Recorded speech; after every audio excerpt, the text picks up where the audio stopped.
Welcome to the September 1st, 2022 meeting of the Riverfront Design Committee. My name is John Postick and I'm the chair of the committee.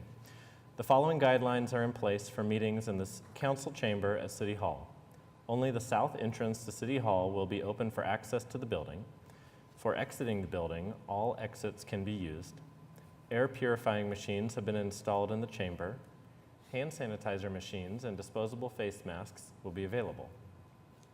When called on, applicants and speakers will come to the front podium to speak. Only one person at a time should come to the podium. Speak into the microphone, please, and identify yourself and provide your address for the record when you begin speaking. Address your comments to the committee. Limit your comments to 3 minutes. Citizens may address the committee on agenda items by responding to the chair's call for speakers during discussion on each item and signing the speaker's log on the podium. All comments must be relevant to the item. The chair or presiding officer may, in his or her discretion, prohibit a person from addressing the committee and/or remove that person from the council chambers if that person commits any disorderly or disruptive behavior. Please see the agenda for more information about these requirements. If you parked in the Sheridan Walker parking garage north of John Rex Elementary School or the Arts District parking garage immediately south of City Hall, staff can provide a parking validation ticket to you. The agenda and documents are located at https://okc.primegov.com/public/portal. You would then select the Riverfront Design Committee meeting, then click on an agenda item, and the relevant documents will come up below the item. Mark, will you please call the roll?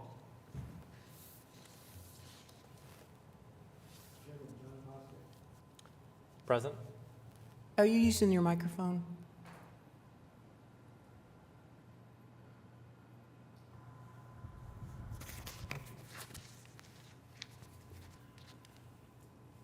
Vice Chair Heisel. Here, present.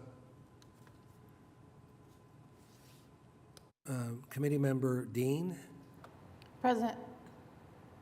Committee Member Howard. Present. Committee Member Larson. Present. Committee Member Montoya. I'm marking absent. Committee Member Templeton. Also marking absent. Looks like we have a quorum. Thank you, Mark. Agenda item number 2, approval of minutes from the July 7th, 2022 meeting. I would entertain a motion. Motion to approve. Howard. And just as a reminder, you're going to verbalize it and then hit the button. Motion has been made by Committee Member Howard. Is there a second? Second by Dean. Seconded by Committee Member Dean.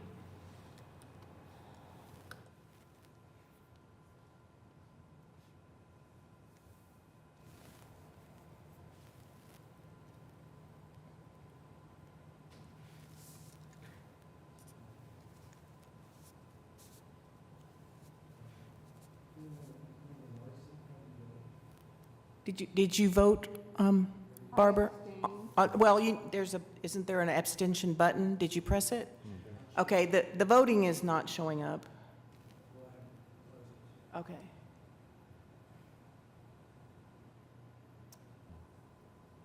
Thank you. The motion has Thank you. passed. Agenda item number 3, cases withdrawn. There are none. Agenda item number 4, continuance requests. There are none. Agenda item number 5, consent docket. 5A SRCA 22-00013 at 1515 South Robinson Avenue. Laura, do we have anything If anybody you'd like to bring to our attention on that one? wants to pull it, it's a temporary art installation at the Lower Scissortail Park, which will open, by the way, next month. Would entertain a motion to pull this item from the consent docket for consideration or A motion to approve the consent or a agenda. vote Yeah. on the consent docket. I make a motion to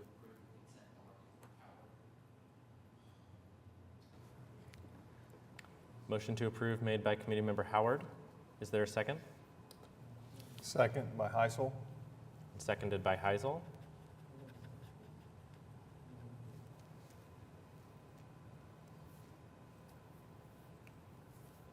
I think maybe we could do a voice vote, Mark? Seem to be having some technical difficulties. I think so. So we had, Howard was the motion, and the second was Heisel. Heisel.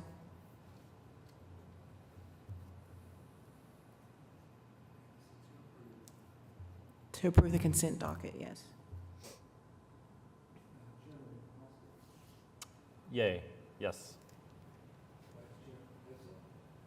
Yes. Yes. Yes. Yes. Motion is approved. Yes. I would just add as a comment, I'm excited about this sculpture. It looks pretty exciting. Different. Agenda item number 6, cases for individual consideration. There are none. Agenda item number 7, other business. There is none. Agenda item number 8, communications. 8A, we have a presentation by Joanna McSpadden.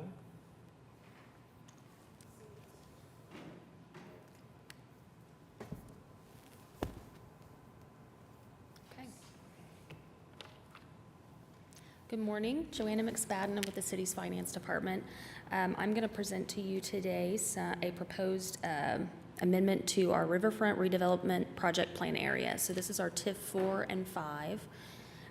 What I wanted you to look at here on this screen is just kind of the calendar of events. You can see what we've done so far. We're here at kind of at the second step today, and then I'll go through the rest of those meetings and present the same amendment. So there's two parts to the amendment. One is a budget amendment, and the other is an actual plan boundary amendment, which I'll go through some maps here next. First, here is the budget amendment.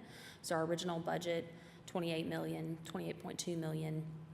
We're closing out some of those additional categories that are really unnecessary. We don't need to have a separate category for administration because the TIF plan is allowed at a small amount for administration, so it doesn't go against our budget. We don't need to have an additional contingency. All the projects individually would have that. So kind of cleaning it up, and then you'll see our proposed budget on the other side is a $6 million increase with some nets in the middle there. What I've demonstrated at the bottom of that is sort of the budget that we have available. So if we do go forward with the plan amendment, we would have a total budget of $34 million. We have currently spent $13.4 million roughly, so I would have remaining budget authority of about $20.8 million. And then just below that, the table kind of demonstrates my expected revenues. So you'll see that I'm proposing a budget of 20.8 compared to an estimated total funds of 19.9. So I'm giving myself a little bit of room in that budget in case those revenues come in higher at all. And the revenues, I will say, we have mostly ad valorem tax. So we're still collecting tax in that district for another about 8 years. So here's the current project plan area. You'll see in the red hash, that is current TIF District 4. That's an increment district. That's where we're collecting ad valorem tax. The blue is TIF District 5. That's the site of the Dell complex. And then you'll see our proposed expansion in the green and the red dashed lines. So that expands the project area, which the project area, different from the increment, is not where we're collecting revenue, but where we can spend project funds. And so the idea here is we've got some needs in the area. We have a remaining budget. We don't have any debt left in that project plan. And so the idea is we're creating some space for us to utilize those funds, probably mostly on infrastructure, but also some project incentives if we see some. And so you'll see that we're adding an area out here. This is by the outlet mall. So the outlet mall is kind of that light space right there. We're adding obviously some space here along Meridian, and then here surrounding the stockyards.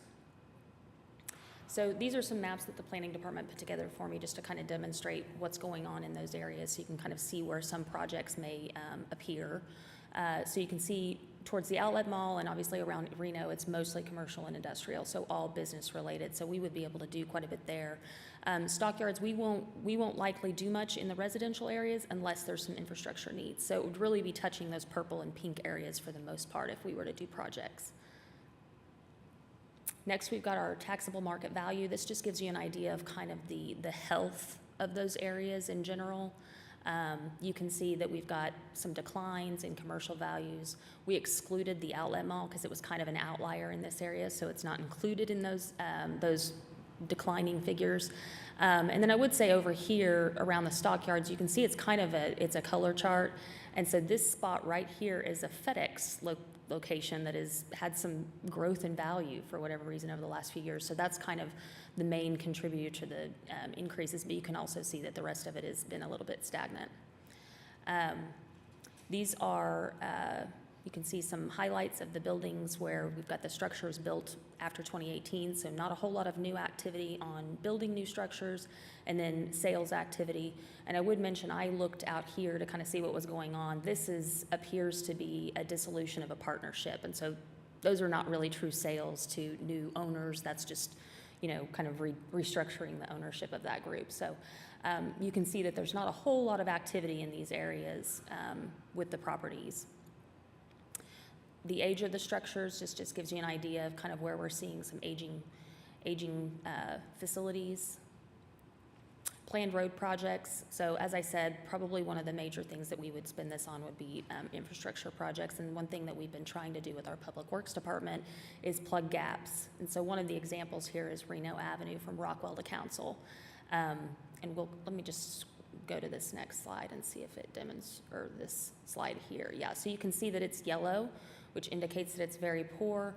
So it does need some improvement. So the idea might be that we could use some TIF funds to close the gap and create what they call a corridor project to link those bond projects and actually fill in the full space and do like a complete project.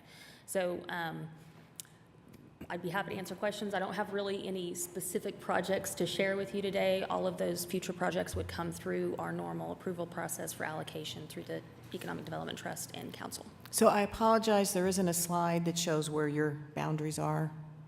That didn't happen. But if you can see that it shows where Southwest 15th Street is, you see that all the way out on the left on the slide. So that your district goes just a little bit south of that, and it goes over to Meridian is the good north-south boundary to look at. So you can see that there's quite a big chunk of what they're adding that is in SRODD. Happy to answer questions. I just have a quick question, just curiosity, as far as where the outlet mall is, that seems so far detached. Mm-hmm. Is it the desire or intent maybe to infill and connect that to the rest of the areas?